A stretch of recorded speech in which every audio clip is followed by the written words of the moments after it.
Hi guys, today I'm going to be reviewing Jane Eyre by Charlotte Bronte.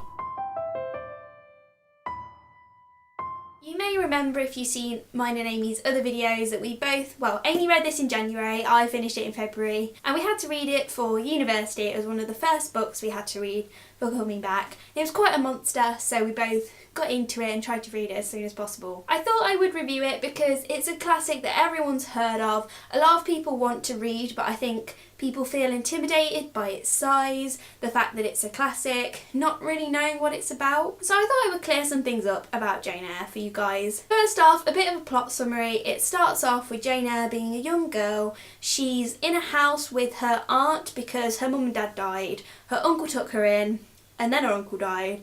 So she's basically like with the evil stepmother and their evil kids, and she has quite a miserable life. And then she's taken away to a boarding school, and then that takes quite a while, all of that plot to happen, but basically the main plot is then she ends up working in the house of Mr. Rochester. This guy here that I'm sure lots of you have heard about. And the main premise of the story is basically seeing Jane through all these struggles. It isn't really like a soppy romance like you might expect from Jane Austen. There's a lot of like child abuse and comments on women and like can they be clever, can they get good jobs, all that sort of thing. But yeah, the plot is really interesting. And I think one thing that made me enjoy this book so much more than I thought I would is all the gothic elements in it, because it's kind of really creepy a lot of the time. Really close to the start there is the red room scene, not like 50 Shades of Grey in case that pops in your head, but yeah, she's locked in this room which is all red and she sees a ghost, and that's really creepy. And then later on you have this mystery scary woman in the attic who like burns things and stands in a veil looking all creepy over her bed. Like, it is quite scary, like it's quite a creepy book, but it also has its really funny moments, which again I didn't expect. I went into this thinking it would be like a really long Jane Austen book, which I don't like, just lots of country walks and oh I love him, blah blah blah, but it really isn't like that. It's got plot, which is nice. It has, you know, quite a captivating plot. It kept me reading. I got a little bit bored with it towards the end, it got a little bit slow, but I think that's because I was trying to read it as soon as possible. I think if I took more time over it, I wouldn't be bothered by the end of it. But yeah, this book was actually really good. I give it 4 stars. We have an exam and we pick certain books that we want to revise. I'm definitely picking Jane Eyre because yeah, like I say, the gothic elements were surprising and definitely something I feel like I could talk about in an essay. And if ever you're asked to study this book, I wouldn't be as intimidated about it as you might be, because I know it's big, but it is actually a really good story. I really want to watch the film of this. I've been meaning to for weeks. I have the film edition with lovely Michael Fassbender as Mr. Rochester, so yeah, I really want to see a film of it. I'm not really sure who my favourite character in the book is. She has a friend called Helen towards the start. I really liked Helen. But I think Jane Eyre as a character is really good. She's like a really strong female protagonist, and between her and Mr. Rochester, like casting Michael Fassbender, you think Mr. Rochester's some dreamy guy, but the whole book makes references to how ugly he is all the time.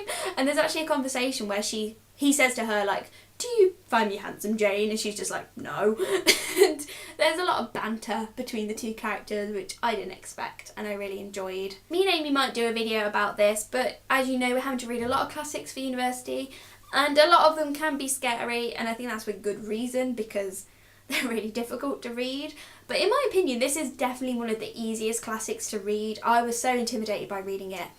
But yeah, the language is easy to follow. Like I say, it has a really good plot. So in terms of if you wanted a good classic to pick up, I would recommend either this or The Great Gatsby, because they're both like very easy to read, very well known. Obviously though, The Great Gatsby is a lot shorter, so if you wanted a quick classic, that might be a good one. There's lots of classics out there that me and Amy haven't got around to yet. Hopefully we will over our uni course and in general. But yeah, this is one of my favourite classics I've ever read, because you know in Waterstones you see all those really beautiful editions of classics. I always want to buy them, but I'm like, but I don't actually like that book very much, or I haven't read that book yet.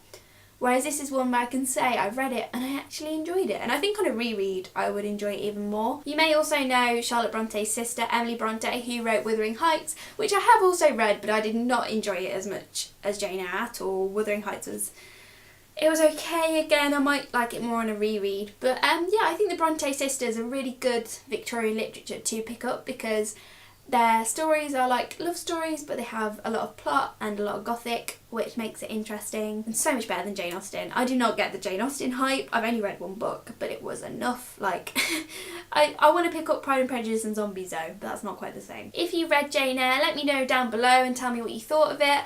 Yeah, I would give this book 4 stars. I think the pluses to it was definitely the good plot, the good writing. Jane Eyre as a character was really well developed and fleshed out. And all these side characters as well were really interesting. I say the downs points would be the ending, the like last 100 pages just sort of felt a bit unnecessary, and it introduced loads of new characters and you were just sort of like, why is this happening? So that was a little bit of a down point for me personally. And I think I probably would have given this book 5 stars if I fancied Mr. Rochester, but I didn't. So I don't know if that's a down point on the novel. But yeah, hope you enjoyed this review. If you did, then like and comment down below. And we hope to see you on the next video. Bye!